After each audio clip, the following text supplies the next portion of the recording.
This is Steve with Rocky Mountain ATVMC, and today I'm going to show you how to replace the clutch on the Honda CRF450R.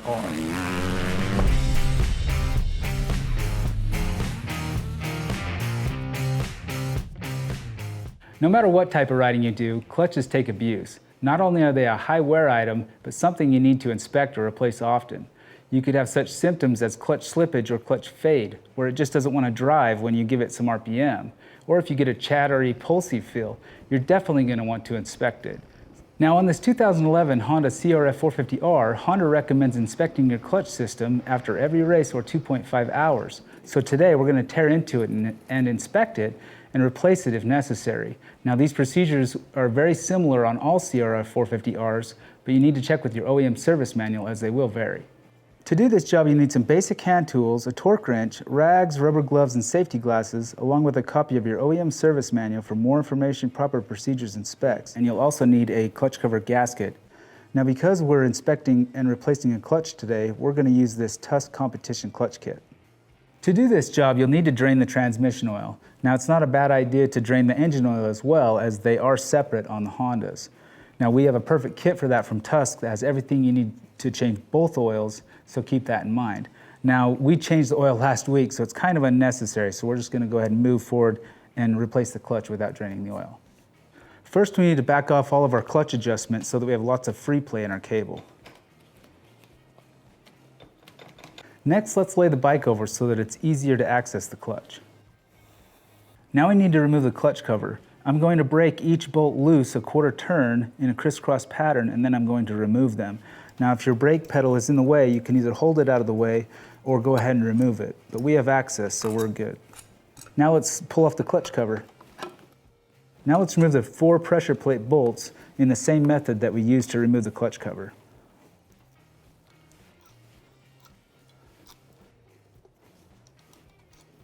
Now it's a good idea when you disassemble your clutch to lay everything out in a clean, organized fashion so that you can reassemble it much easier. Now let's remove the pressure plate. Now be careful, there's a washer on the back side of this, you don't want to drop it. Next, let's remove the thrust bearing and push rod. Now you don't necessarily need to do this, but it's not a bad idea just so that you can inspect it. Now we need to remove the clutch pack. You may need a pick to pull them all out. Now that we've got the entire clutch pack out, we need to get the spring washer and spring seat as well. Now that we have our clutch disassembled, let's go ahead and inspect it. Now I've got a new kit here and I've got the existing one that was in the bike. What you want to look for in the steel plates is the discoloration, as that's an indication of warpage. Now on the fiber plates, you want to measure the thickness of the fiber and then look for chunking and possibly discoloration on the fiber as well. Now on the springs, you want to measure the overall free length as they get tired over time and they will become out of spec. Now in your service manual there is a spec for every one of these that you need to double check. If it's outside of that spec, you'll definitely need to replace it. Now we're going to replace ours with the Tusk Competition kit because it has everything we need. The second part of our inspection is you want to look at the clutch hub and the clutch basket for grooving. Now what will happen is these grooves will get too deep and your clutch plates won't engage or disengage, and it will create a very tough clutch pull. Now if that's the case, you'll have to go ahead and replace these. Now the grooves on this bike aren't very bad, so we're going to go ahead and install our new clutch and move forward. Now that we're done with our inspection, we need to begin our install. First we need to take some contact cleaner and a rag and clean our gasket surfaces.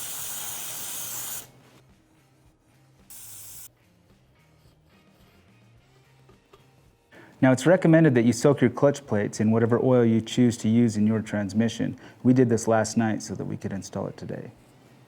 Now before we install our clutch plates, I want to point out something. Now this is the most inner plate that goes into your clutch. Now in this machine it comes with a spring washer, also known as the judder spring, and then a spring seat that it rests against. Now some clutch kits come with a thinner plate like that. If it does come with a thinner plate, you will need to reuse these. Now with this Tusk Competition kit, it does not come with a thinner plate, so we need to make sure to leave those out. Now when installing your clutch pack, you want to start with your fiber one first and alternate it with the steel one. Now on the steel plates, what I want to point out is on the outer edge, there's a sharp edge and a more round edge.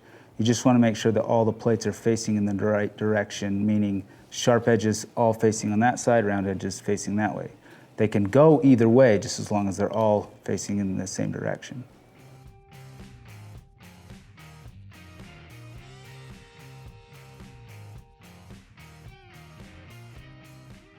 Now that we've got all of our clutch plates in, let's go ahead and install our push rod and thrust bearing.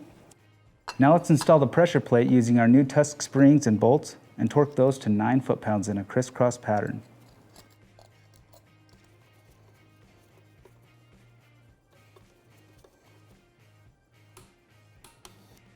Now let's install our new gasket on our clutch cover.